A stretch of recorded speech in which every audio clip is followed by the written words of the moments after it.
أعوذ بالله من الشيطان الرجيم بسم الله الرحمن الرحيم ستجدون آخرين يريدون أن يأمنوكم ويأمنوا قومهم كلما ردوا إلى الفتنة أركسوا فيها فإن لم يعتزلوكم ويلقوا إليكم السلم ويكفوا أيديهم فخذوهم واقتلوهم حيث ثقفتموهم. دې ذکر کې د کافرانو یو بل قسم ذکر کیږي او د هغې شرعي حکم ذکر کیږي چې د هغې څه به تاسو څه کوئ. نو دوه قسمونه باره ذکر شو. یو قسم خلک هغه وو چې هغوی تاسو سره معاهدې دي یا د داسې کسانو سره معاهدې کړي دي چې هغه خلکو سره به تاسو معاهدې شوي وي د جنګ د نه کولو. نو هغه خلک خو ذکر شو چې د هغې سره جنګ کول صحیح نه دي، منع دي. یا کم کسان چې د جنګونو نه زړونه ستړي دي او بزدلې شوي دي، تاسو هم جنګ نه کوي، د هېچا سره نه کوي، پوره امن ژوند تېروي اگر چې کافران دي، هغې سره جنګ کول هم منع دي. هغې خبره هم تاسو واورېدله. یو قسم خلک مخکې تېر شوي دي په اول سر کې چې هغوی د ایمان او د اسلام اظهار کوي یا د مسلمانانو سره تعلقات ساتي، خو دې خاطر باندې چې که مسلمانان غالب شي چې موږ ته څه ونه وایي، زموږ مالونه او سرونه محفوظ پاتې شي. او د دې سره سره بیا هغوی د اسلام خلاف کلکې دښمنۍ هم پالي او دا غواړي چې اسلام ختم شي، ټول خلک کافران شي. د هغې خبره تاسو په اول سر کې واورېدله. اوس دې ذکر کې یو بل قسم ذکر کېږي، هغه دا دی ستجدون زرد چې تاسو به بیا مونئ آخرین نور خلک د کافرانو کې یو بل قسم تاسو بیا مونئ یریدون هغې اراده لري ان یأمنوکم چې امن حاصل کړي ستاسو نه، تاسو له امن ورکوي او هغې باندې د حملې کولو هغه قصه خلاصه کوي. ویأمنوا قومهم او امن حاصل کړي د خپل قوم نه، د هغوی چې کوم کافرانو قبیلې دي خپل قوم نه امن حاصل کړي، هغوی سره جنګونه نه کوي. دا معاهده تاسو سره وکړي چې یاره بس موږ جنګونو ته وزګار نه یو، جنګونو خلک نه یو.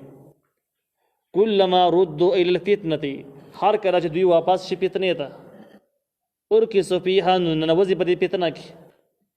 د دې حاصل دا دی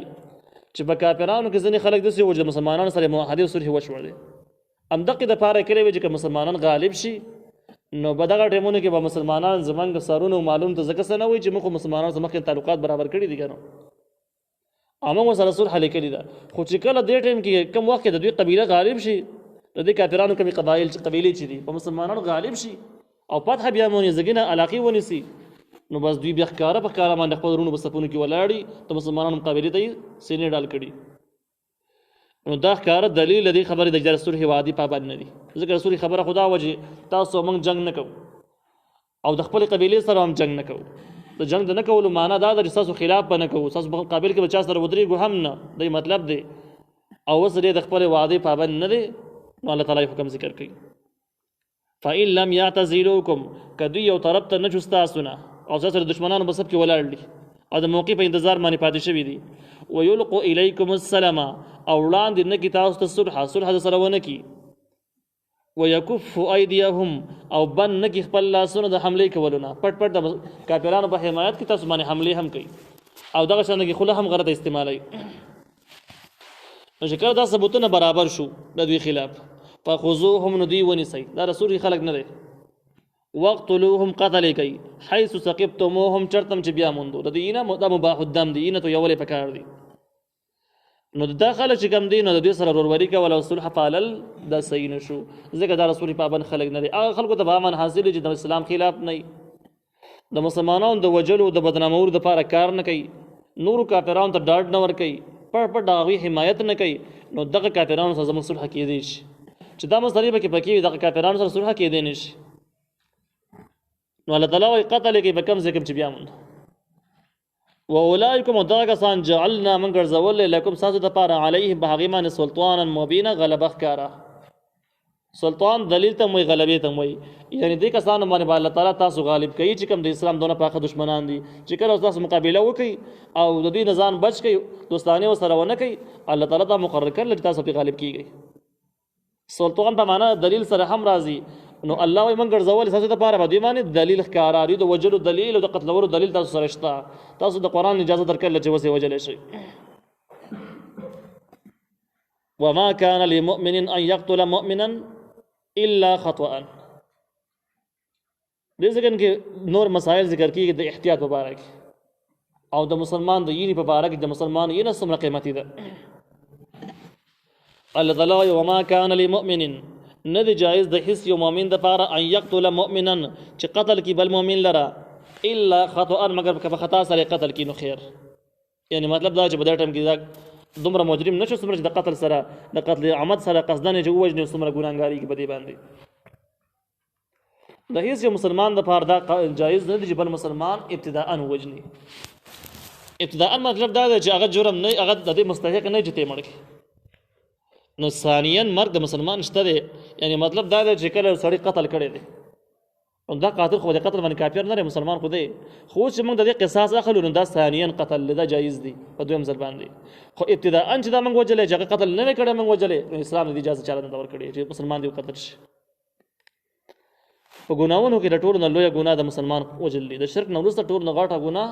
د مؤمن وجل دی د مسلمان وجل دی لوی جرم دی.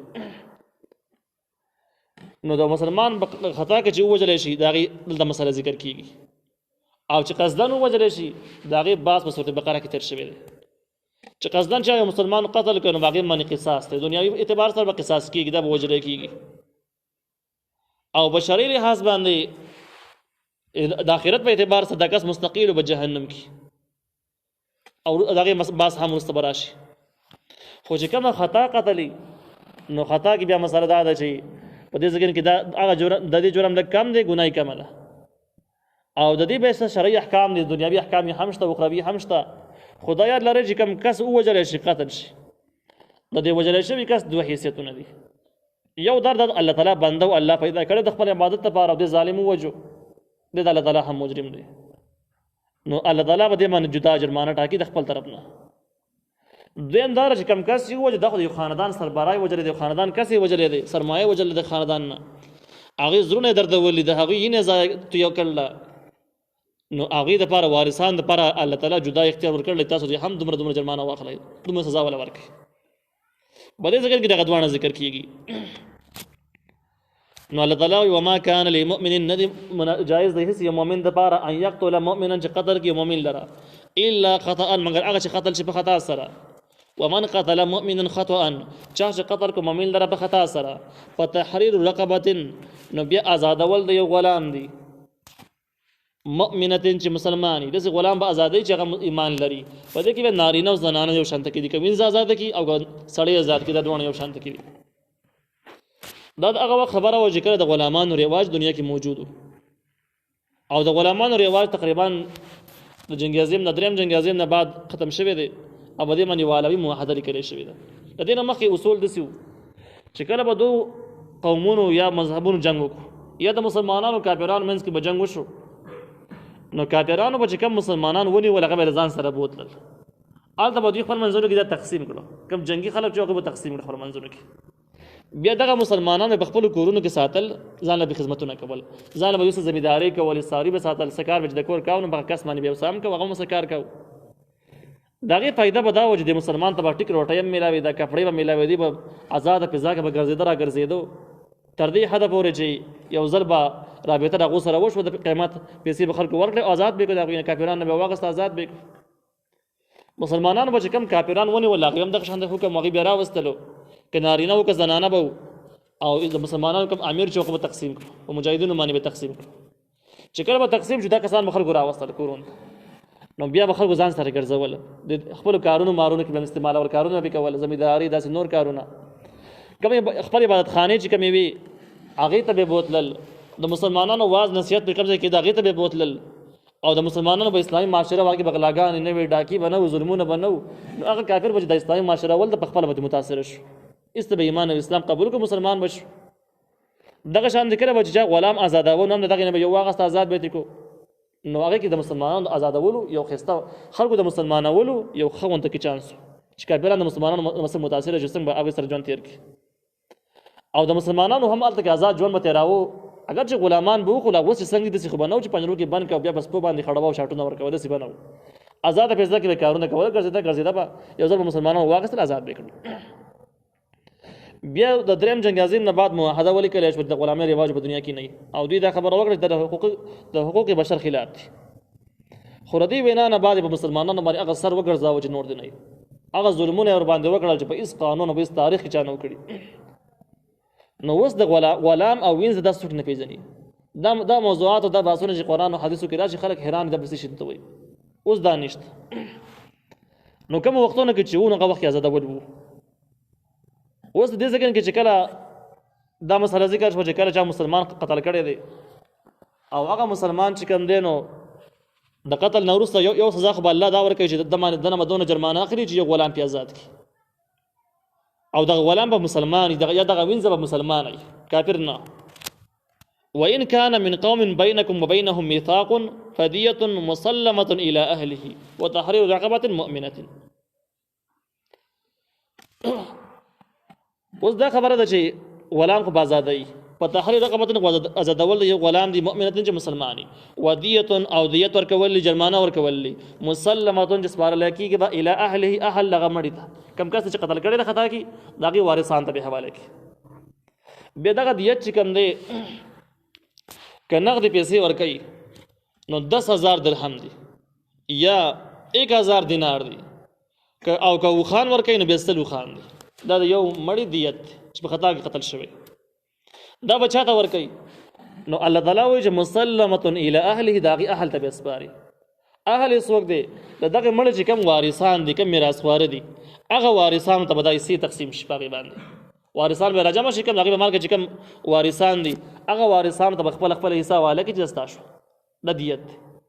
په دغه وارثانو کې چې چا خپله حصه معاف کولی شي چا اخیستل اخیستلی شي که ټولو وارثانو په اتفاق باندې دا معاف کړه چې خیر دی خطا کې وجلی شوی څه خبره نه ده دا هم ټیک دی داسې هم کولی شي الا ان یصدقوا مګر دا چې دا وارثان صدقه وکړي یعنې ستا ورته وبخي چې خیر دا غریب سړی اوس پسې ځان په عذابې قرضونه به کې خطا کې وجلی شوی دی موږ وبخلي نو دغه بخل چې کوم دا صدقه شو داسې شوی که چې خیرات کړی. فإن كان من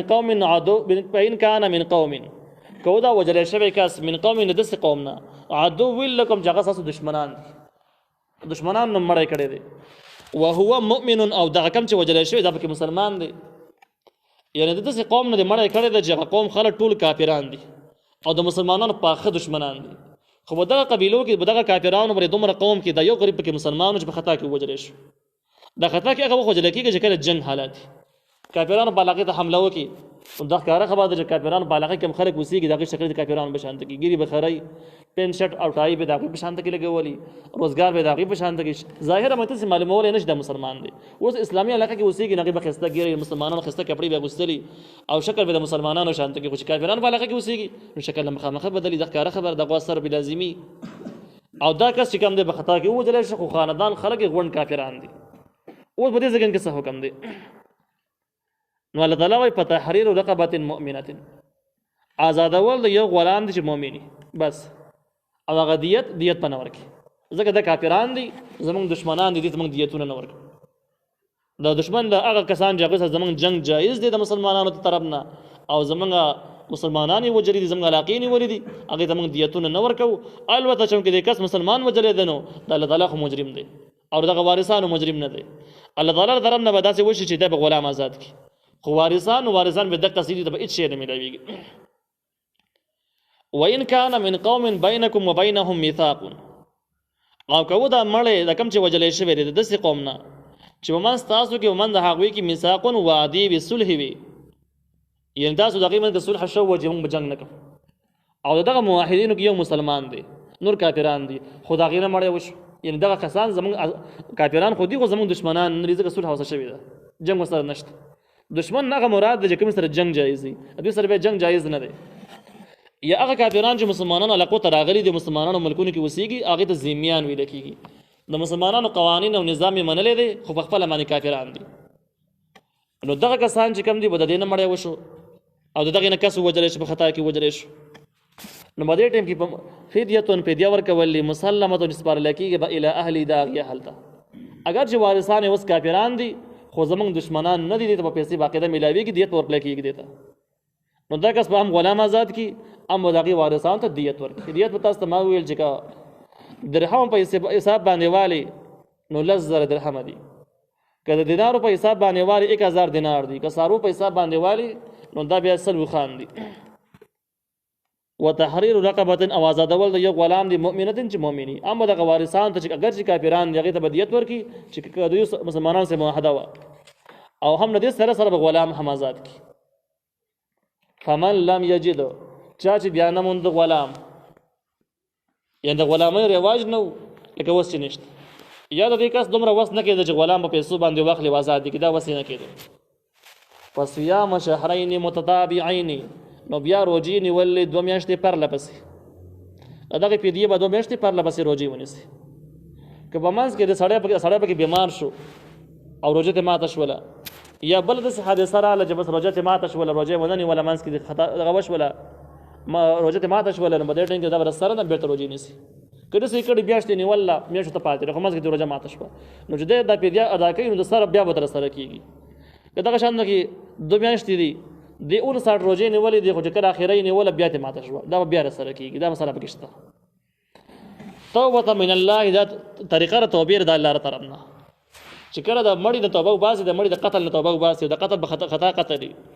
د قتل خطا توبې طریقه دا ده چې بس 2 میاشتې په مسلسل روجې نیسي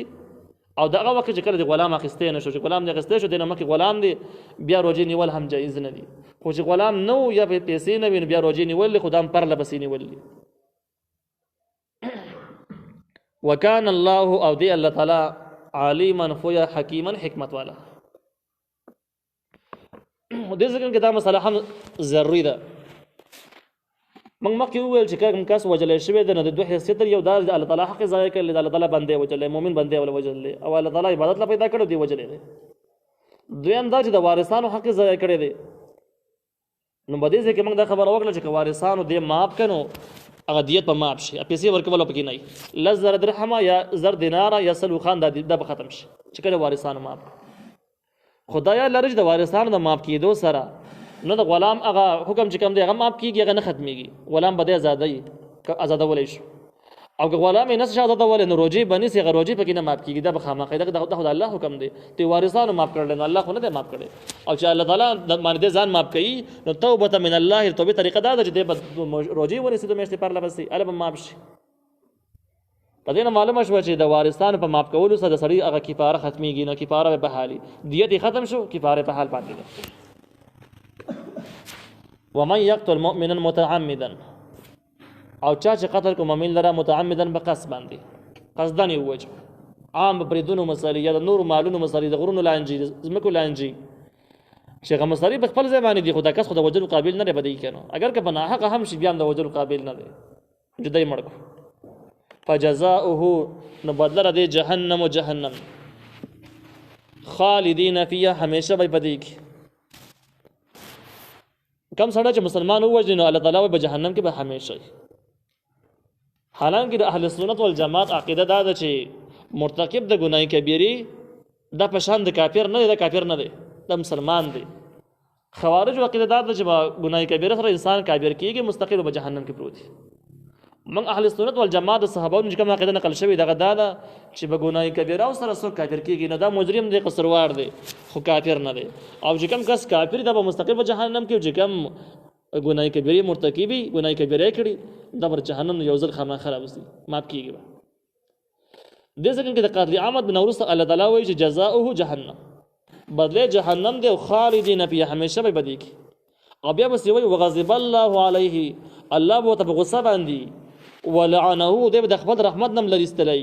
واعد له عذابا عظیما دی د پاره تر کړه عذاب لوی د دین حودث معلومه د کس مستقل جهنم کې پاتې کیږي د دې یو جواب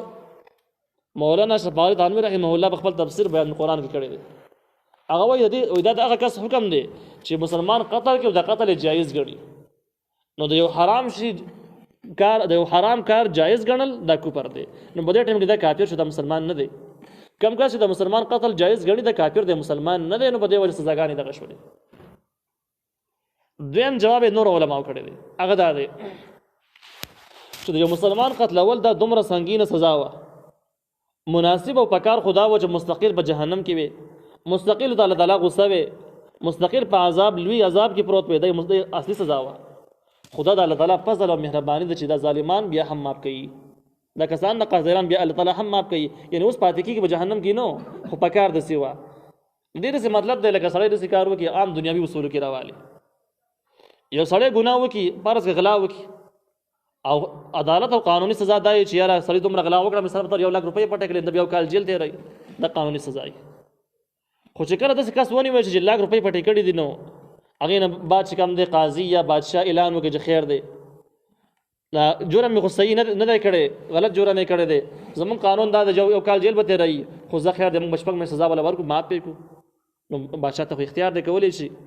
نو دغه شان ته کې د مسلمان قاتل چې کوم دی نو هغې دپاره سزا دا وه چې مستقل به جهنم کې وي خو الله تعالی مهرباني وکړله او اوس یې به جهنم کې مستقل نه پاتې کوي د خلک راوباسي یو ځل یې راوباسي دریم جواب مولانا مفتی محمد شفیع صاحب کړی دی هغې وایي چې کوم کسان د مسلمانانو قاتلان دي مسلمانان یې شهیدان کړي په خپل لاس باندې وایي د دغه قاتلانو دپاره به دومره اوږده سزا به جهنم کې دومره اوږده چې ته به وایې چې بالکل همیشه پکې د کافرانو شان کې شی دی مستقل پکې پاتې شو یعنی دومره اوږده کلونه وي دومره اوږده زمانه وي چې هغه په شان د خالدین وي یعنی حکم یې داسې لکه چې همیشه پکې لکه د دې مثال تاسو داسې واخلئ یو سړی بیمار دی مریض دی بیمار دی خو داسې بیمار دی چې بس